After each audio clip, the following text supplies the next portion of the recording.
날마다 하나님 말씀 가까이 하는 성도님들에게 하나님의 은혜가 함께하길 원합니다. 오늘 해주신 말씀은 요한복음 7장 36절에서 39절까지 말씀입니다. 나를 찾아도 만나지 못할 것이요 나 있는 곳에 오지도 못하리라 한 이 말이 무슨 말이냐 하니라. 명절 끝날 곧 큰 날에 예수께서 서서 외쳐 이르시되 누구든지 목마르거든 내게로 와서 마시라. 나를 믿는 자는 성경의 이름과 같이 그 배에서 생수의 강이 흘러나오리라 하시니 이는 그를 믿는 자들이 받을 성령을 가리켜 말씀하신 것이라. 예수께서 아직 영광을 받지 아니하셨으므로 성령이 아직 그들에게 계시지 아니하시더라. 아멘. 지난 금요일 자기 세계, 곧 자기 우물 안에 갇혀 있으면 주님을 찾을 수도 없고 주님이 계신 하늘나라에 들어갈 수도 없다. 그래서 자기 세계, 자기 우물에서 빠져나와 믿음의 세계로 나올 수 있어야 한다. 그 말씀을 살펴보았지요. 그런데도 이 주님의 말씀을 듣고서 무리들의 반응은 무엇이었는가? 36절입니다. 나를 찾아도 만나지 못할 터이요 나 있는 곳에 오지도 못하리라 한 이 말이 무슨 말이냐 하니라. 이게 무슨 말이야? 이게 무슨 의미야? 그렇게 살려면 어떻게 해야 돼? 주님의 말씀 앞에 무리들은 도무지 이해할 수도 없었고 그리고 알 수도 없었다라는 거예요. 자기 세계에서 빠져나와 믿음의 세계로 나오는 것, 과연 그것은 구체적으로 무엇을 의미하는가? 오늘 본문에서 주님은 이런 말씀하십니다. 38절, 39절. 나를 믿는 자는 성경의 이름과 같이 그 배에서 생수의 강이 흘러나오리라 하시니 이는 그를 믿는 자들이 받을 성령을 가리켜 말씀하신 것이라. 예수께서 아직 영광을 받지 아니하셨으므로 성령이 아직 그들에게 계시지 아니하시더라. 바로 믿는 자들이 받을 성령, 자기 세계에서 믿음의 세계로 나온다라는 것을 주님은 이렇게 설명합니다. 믿는 자들이 받을 성령, 즉 성령을 받아야 된다. 성령을 통해서만 자기 세계에서 믿음의 세계로 나올 수 있다라는 거예요. 자기 힘으로는 안 됩니다. 자기 우물에 갇혀 있는지 없는지도 모르기 때문이에요. 그러나 성령님의 조명 아래 볼 때 내 우물, 내 세계에 갇혀 있구나 알게 되고 자기 세계에서 벗어나 믿음의 세계로 나올 수 있는 것, 성령을 받아라. 성령을 받게 되면 믿음의 세계로 나오게 되면 어떠한 삶을 살게 되는가? 배에서 생수의 강이 넘쳐 흐른다. 참 재미난 표현인데 굉장히 의미 있는 말씀이지요. 배에서 생수의 강이 흘러 넘친다. 이 배라는 것은요, 사람의 배는 욕망과 탐욕을 상징합니다. 우리 몸에서 가장 먼저 살이 찌는 것, 살이 찐다라는 것은 운동을 줄이고 먹는 것을 늘리는 배가 나왔다라는 것은요, 살이 쪘다라는 것은 영적으로 보게 되면 탐욕과 욕망을 상징하는 거예요. 배가 나왔다. 이 배는 탐욕과 욕망, 그리고 뱃속에 들어간 음식은 꺼내서 다른 사람과 나누어 먹을 수 없잖아요. 그래서 탐욕적인 사람을 가리켜 자기 배만 채운다, 자기 배만 배불린다. 그러나 자기 세계에서 벗어나 믿음의 세계로 나온 성령을 받은 자는요, 생수의 강이 배에서 흘러 넘쳐 자기 배만 불리우지 않아요. 탐욕과 욕망을 벗어던지고 다른 사람의 배도 불렀나, 다른 사람의 배도 관심을 기울이게 된다라는 거예요. 또한 배는 힘의 원천을 상징합니다. 배가 든든해야 힘을 쓰는 거예요.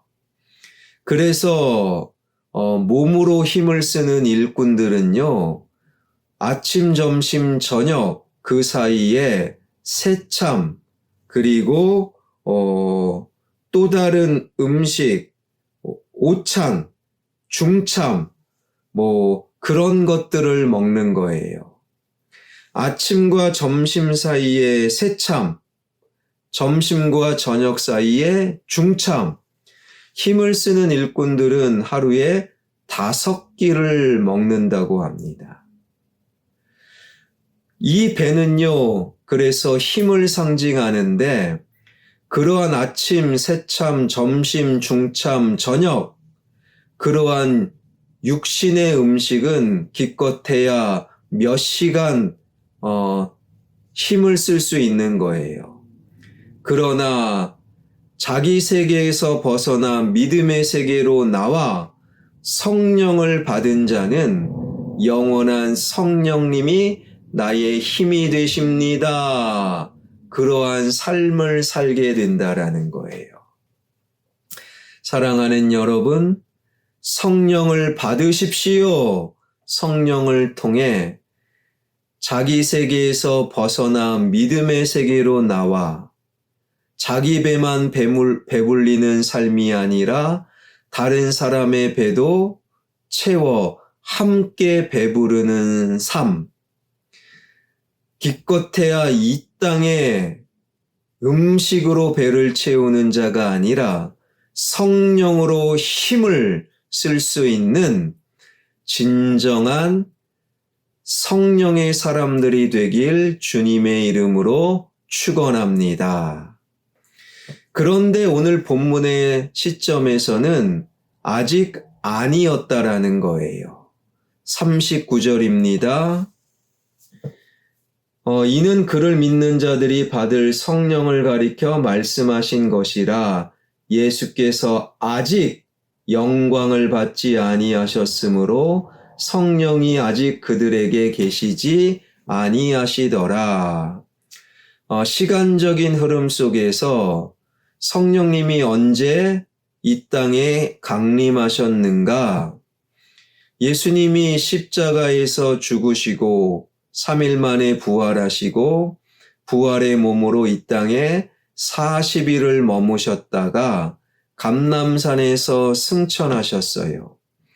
예수님이 승천하신 후 약 10일이 지난 후 마가의 다락방에 있을 때 바로 성령님이 임하셨지요. 오늘 본문 속에서는 제자들도 무리들도 성령님을 경험하지 못했고 성령을 받아라.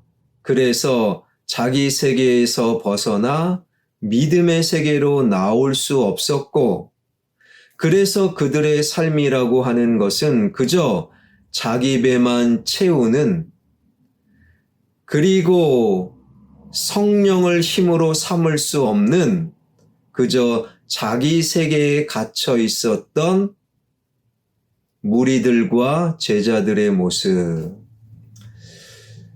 그래서 성령을 아직 받지 못한 제자들도요, 예수님이 눈앞에 계시는데 예수님을 쫓아다니고 있음에도 여전히 제자들은 자기의 출세, 자기의 입신양명, 자기들 세계에 갇혀 있었다라는 거예요. 예수님이 십자가의 죽음을 미리 말씀하실 때 수제자 베드로는 죽지 마세요. 오히려 예수님께 사탄아 내 뒤로 물러가라. 주님께 친히 사탄이라는 책망을 베드로가 받기도 하였지요. 여전히 성령님을 경험하지 못했던 제자들마저도요, 제자들 중에 어떤 제자는 엄마까지 나서서 예수님의 날, 즉 예수님이 정치적으로 왕이 되시고 나서 우리 두 아들을 좀 생각해 주세요. 하나는 그 주님의 오른편에, 하나는 왼편에, 즉 영의정 자의정 내 두 아들 시켜주세요.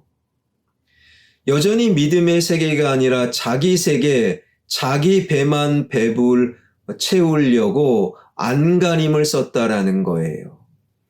예수님을 팔아넘긴 가룟 유다, 그는 열심당원은요, 정치적으로 로마 제국으로부터 독립을 일으키자, 그래서 폭력을, 살인을 마다하지 않았던 열심당원 가룟 유다.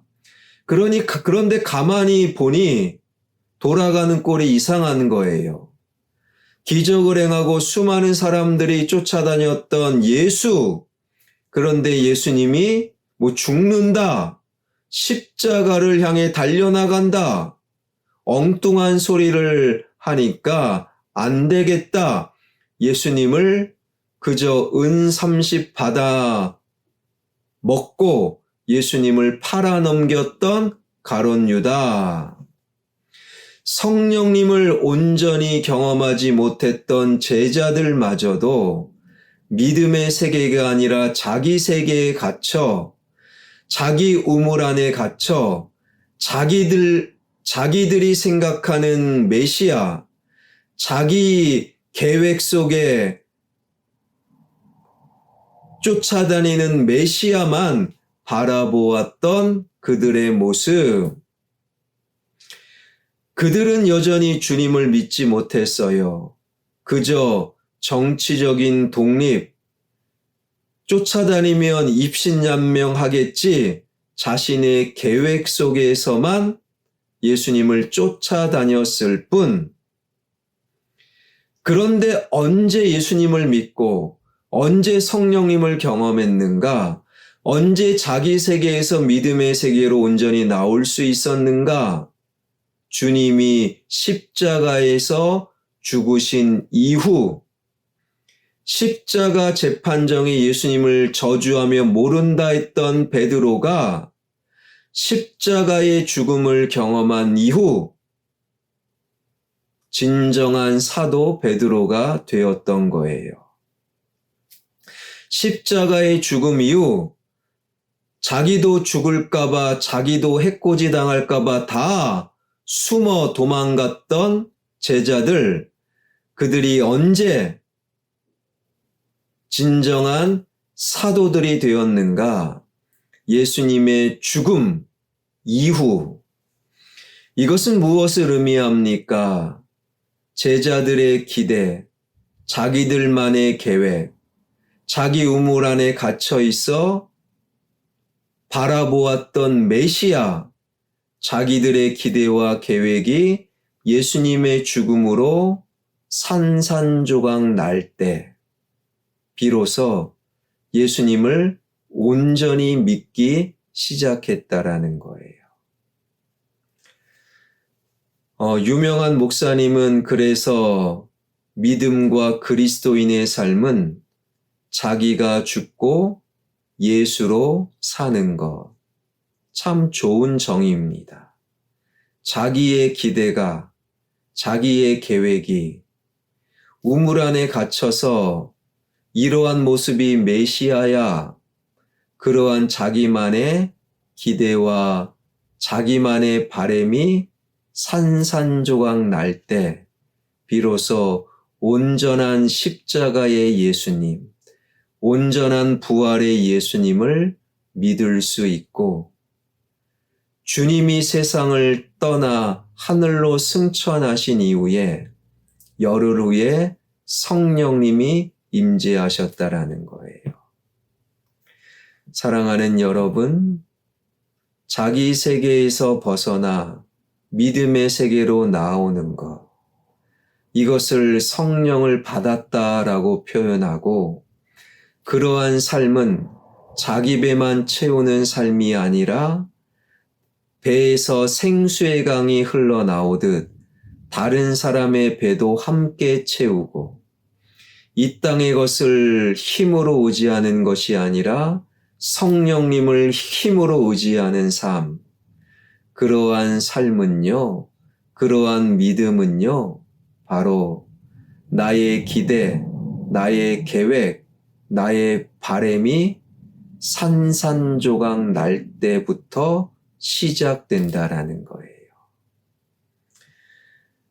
나의 계획이, 나의 기대가 산산조각 나는 것, 지금 당장은 속상하지만 그래야 자기 세계에서 벗어나 믿음의 세계로, 그래야 진정한 성령을 받아 나의 배와 다른 사람의 배도 함께 채우는 진정한 성령님을 나의 힘으로 의지할 수 있는 진정한 주님을 믿는 사람들이 될 수 있는 것이지요. 이 말씀을 마음속에 꼭 새기며 우리 모두가 성령을 받으십시오. 우리 모두가 하나님을 진정으로 믿으십시오. 그러기 위해 나의 계획, 나의 바램이 하나씩 하나씩 말씀으로 무너질 수 있는 진정한 그리스도인들이 되길 주님의 이름으로 축원합니다. 기도하겠습니다. 살아계신 하나님, 자기 세계에서 벗어나 믿음의 세계로 나오는 것, 그것은 성령을 받아야만 가능합니다.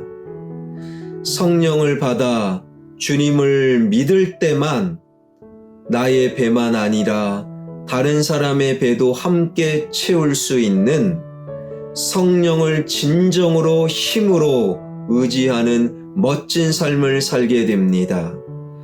그러기 위해 먼저 우리의 기대, 나의 우물에서 바라보는 나만의 메시아, 나만의 기대, 나만의 바램이 서서히 무너질 수 있는 진정한 믿음의 사람들이 되게 하여 주옵소서. 나의 다음 세대, 우리 교회 영아부, 유아부, 아동부, 청소년부, 청년들이 예수님을 믿고 예수님의 믿음의 세계로 힘차게 나아갈 수 있는 다음 세대가 되게 하여 주옵소서. 나의 자녀들이, 아들이, 딸이, 사위가, 며느리가, 손주들이 자기만의 세계에서 벗어나 자기 계획이, 자기 바램이 말씀으로 무너져 진정한 주님을 믿는 믿음의 사람들이 되게 하여 주옵소서. 수능이 얼마 남지 않았습니다. 우리 자녀들 하나님 수능을 준비할 때, 공부할 때 스트레스가 아니라 하나님의 온전한 은총으로 편안한 막바지 수능 준비 기간이 되게 하여 주옵소서. 이번 주 금요일 11월 8일 손경민 목사와 함께 되는 하나된 감사 특밤, 우리 모두가 기대하고 그 현장에 있기를 원합니다. 예수 그리스도의 이름으로 기도하옵나이다. 아멘.